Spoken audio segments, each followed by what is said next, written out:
You might be familiar with Super Mario Bros. 3 speedrunning. In the 100% category, you have to complete every level and defeat all Hammer Brothers. The legendary speedrunner MitchFlowerPower held on to the world record in this category for more than 4 years, but almost a month ago, Kuto 1K stole the record from him.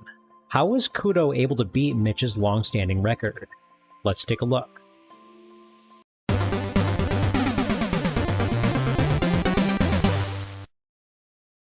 What's going on? It's Podrez coming at you with another video. Do me a favor, check to see really quick if you're subscribed. If you're not, hit that button right there. I'm trying to see if I can hit 50,000 subscribers by the end of the year. Only you can help me get there. We have an amazing community in our Discord server. If you want to be a part of it, just go to discord.podrez.net. Well, there's a new record in Super Mario Bros. 3, so we're going to talk about it.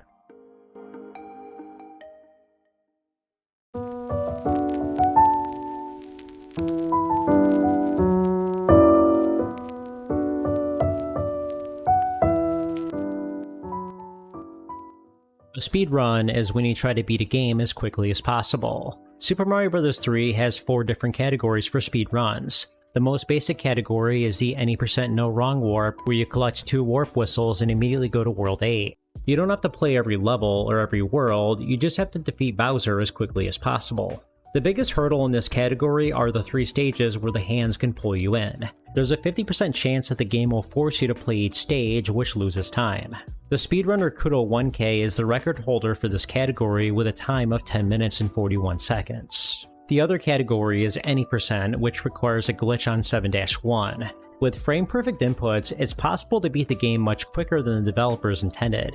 The biggest hurdle in this category is just how difficult it is to perform the glitch. It looks like players are just messing around with these Koopa shells, but it's actually required for the glitch to work. Once again, Kuto 1K has the world record of 3 minutes flat. We've talked about the Warpless category before. This is where you can't use the warp whistles, but you can still skip levels. This category has tons of aspects that can end your run. In World 2, you need the Hammer Brothers to move past Stage 5 so you can collect a hammer item. This requires a lot of manipulation, and there's a huge margin of error. World 7 is another run ender because of the wall clips. In Stage 9, you have to perform multiple wall clips in a row, which is extremely difficult. And finally, like in the any % no wrong warp category, you still have to deal with the RNG in World 8. Kuto 1K took the world record from MitchFlowerPower about 5 months ago with a time of 49 minutes and 50 seconds. I made a video analyzing this run if you're interested. But we haven't talked about the 100% category yet. This is where you have to complete every stage and defeat all Hammer Brothers. While Kuto 1K took the world record in all the other categories, MitchFlowerPower kept the world record in this category for an astonishing 4 years. This all changed 3 weeks ago though. On September 10th, 2025, Kuto got a world record of 1 hour, 9 minutes, and 28 seconds. This is already a great time, but less than a week later, he improved his world record by 5 seconds. How was Kuto able to pull this off? Let's take a look. World 1 has a few interesting notes. In the Warpless category, players had to prevent lag from happening to help set up the early hammer manipulation in World 2. This meant that you had to kill enemies a certain way or else lag might happen. This would lose time, but was worth it because of how much time you could potentially save in World 2. This is all completely irrelevant in the 100% category though, so all the levels are played normally without lag reduction. In 1-9, you don't need to collect a mushroom yet like you do in Warpless because one will be available shortly. Notice that Kuto plays Stage 3, which is normally a waste of time, but remember, this is not the Warpless category. You have to play every level. Stage 4 is an auto-scroller, which means you have to wait for the screen to move on its own. These would normally be avoided in Warpless runs, but have to be played in this category. To save time, Kuto is already Raccoon Mario at the beginning of the Fortress level, which allows him to fly up to the warp whistle quicker.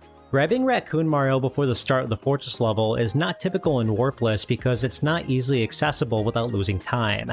Ideally, you want to be Fire Mario as much as possible so you can get fast kills on the bosses, but sometimes other power-ups are necessary.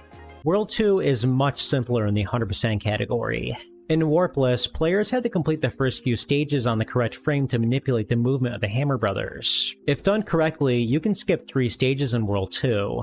Because we have to complete every level though, we no longer care about this. Considering how precise and annoying early hammer can be, this is very nice. Kuto makes a minor mistake in the Fortress level and doesn't get P-Speed at the beginning. Mitch, on the other hand, does not make this mistake in his run.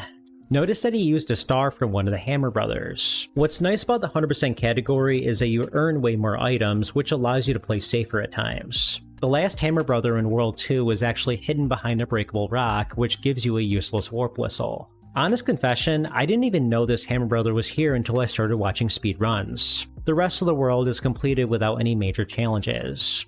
You would be surprised at how many levels are in World 3 that we normally skip in the Warpless category. In the first Fortress, there's a glitch where you can enter the third door and immediately warp to the boss's room, but it does require a frame-perfect input. To play it safe, Kuto didn't try it. Mitch didn't try it in his run either. Most of the auto-scrollers are straightforward, but in Stage 6, you have to get P-Speed to get a quicker landing on the pipe. I would be afraid of falling into a bottomless pit, personally. The second Fortress isn't too hard, but slow because of all the swimming you have to do. It would be cool if you could wall clip into the ceiling, but the water prevents you from doing so. World 3 has a mechanic where the bridges open and close every turn. This can sometimes block your path, which will sometimes end warpless runs, but in this category, this is a non-issue. It seems like this category is more relaxed and stress-free, but we'll see later on that this is not always the case. World 4 is pretty straightforward with no major hurdles. Kuto plays through each level near perfectly without any problems that I noticed. Stage 5 is very difficult because it's extremely hard to get P-Speed. It's very precise, but Kuto was able to make it happen. There's not much else to cover in World 4, so let's move on. In 5-1, the quickest strategy is to use a P-Wing to fly up to the secret pipe and then collect the item that's in the chest, but Kuto decides to complete the level normally. This was most likely done to keep Fire Mario for later. Sure enough, the Fortress level does need Fire Mario for a fast completion of the boss. In Stage 3, Kuto uses the fireballs beautifully to help achieve P-Speed. This is normally a difficult level to play through because of all the enemies on the screen. In the last Fortress level, you can perform a skip called the Jesus Clip, but it's very risky. If you miss, you fall straight into the lava and your run is over. The reason it's called the Jesus Clip is because it's usually performed when your run is not going well and you need a miracle to bring it back. Kuto's run, on the other hand, is going very well, so he doesn't need to attempt the clip. Mitch also didn't go for the clip in his run. The rest of the world is straightforward, so we'll move on. World 6 in the 100% category is interesting because there's tons of levels that you have to play through that you could normally skip in Warpless. Stage 3 is very hard to get P-Speed in because of the narrow platforms and many bottomless pits, but Kuto is able to pull it off. In the first Fortress, it's actually quicker to lose Fire Mario so that you can run on the spikes. You can still get a fast kill on the boss if you collect the star. Stage 4 is another difficult level to get P-Speed in, and Kuto isn't quite able to get it, so he does lose a little bit of time here. Mitch is not able to get the P-Speed in his run either. To play it safe, when fighting the Hammer Brothers, Kuto uses a star because he's still Small Mario. The second Fortress is a challenge because you have to fly under the level. Your timing has to be absolutely perfect or else you'll run out of P-Speed and fall into a bottomless pit. Kuto was able to keep P-Speed for the entire level and he avoided taking a death. In Stage 9, the quickest way to complete the level is to use a P-Wing. In the Warpless category though, because you only have a limited number of items, players have no choice but to perform a wall jump, which is extremely difficult to pull off. Because it's the 100% category though, we have plenty of items to choose from, so a P-Wing can be used without any thought. Kuto does an incredible job on Stage 10. Even when he's waiting for the wall to open up, he's still able to keep P-Speed the entire time. This is some incredible stuff. There's not much to say about the remainder of World 6, so we'll move on. World 7 is probably the biggest hurdle in the 100% category because there's several frame-perfect tricks you have to perform. 7-1 is a vertically scrolling level where you have to go up pipes. This would normally take a long time to complete, but you can actually skip it with a wall clip. These are normally very difficult to pull off, but Kuto was able to get it on his first try. 7-2 has a different strategy in the 100% category. For those who don't know, there's a huge gap in the middle of the level that you have to jump past, but it requires P-Speed. In Warpless, you normally have to take damage on purpose so that you can get P-Speed, but because you have so many items in 100%, Kuto uses a P-Wing. This allows him to have P-Speed right away. The normal way of completing 7-5 is to hit all the secret blocks so you can make a path to the exit. This is obviously very slow, but you can bypass this by using a P-Wing. There is a tough wall clip at the beginning, but Kuto was able to pull it off. In Warpless, you normally have to use a P-Wing to complete the fortress because you're not already Raccoon Mario. But in the 100% category, Kuto already has the Raccoon Mario from the previous level, so he doesn't need the P-Wing. 7-6 is another tough level that can be skipped with a wall clip, but it's extremely difficult to pull off because of the awkward location. You don't really have a lot of room to get a running start. I've seen many runs end at this point. Thankfully, because it's the 100% category, Kuto just uses a P-Wing. In 7-8, Kuto grabs the hammer suit, which needs to be kept for the remainder of the run. Having the hammer suit will give you a faster kill on Bowser, which saves about 8 seconds compared to using Fire Mario. 7-9 is a notorious run killer because you have to perform numerous wall clips in a row. Kuto gets the first 2 clips, but when he misses the third one, he decides to complete the level normally to avoid more possible misses. In Mitch's run, he plays it safe and uses a P-Wing to avoid having to go for wall clips. In 7-7, there's a wall clip you have to perform which lets you skip the entire level, but it's extremely difficult to pull off. From what I understand, by completing the fortress level a certain way, you can increase your chances of getting the wall clip in 7-7. This is why Kuto remains on the left side of the orb after he defeats the boss. Sure enough, he is able to get the clip on the first try, which is extremely impressive. The rest of World 7 is straightforward. Going into World 8, Kuto is only a few seconds ahead of Mitch. He needs to be careful because even if he makes the smallest mistake, he could fall behind.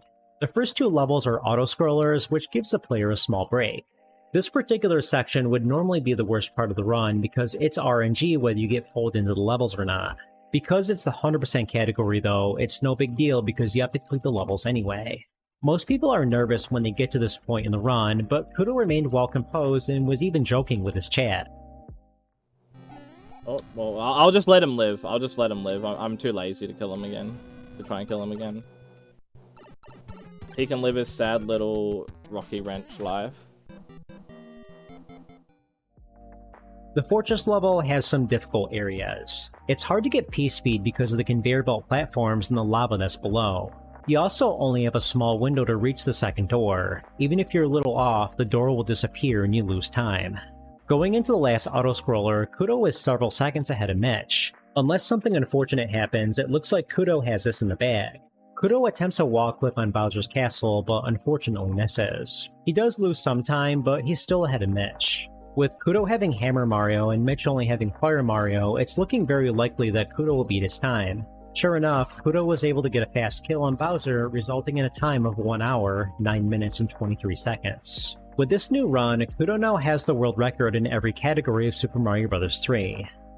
Overall, the 100% category has some advantages over Warpless. You don't have to worry about most of the RNG aspects, and you have way more items that you can use throughout the run. It's strictly about skill and not so much about random luck. On the other hand though, you play more levels, which means there's more chances for your run to be over.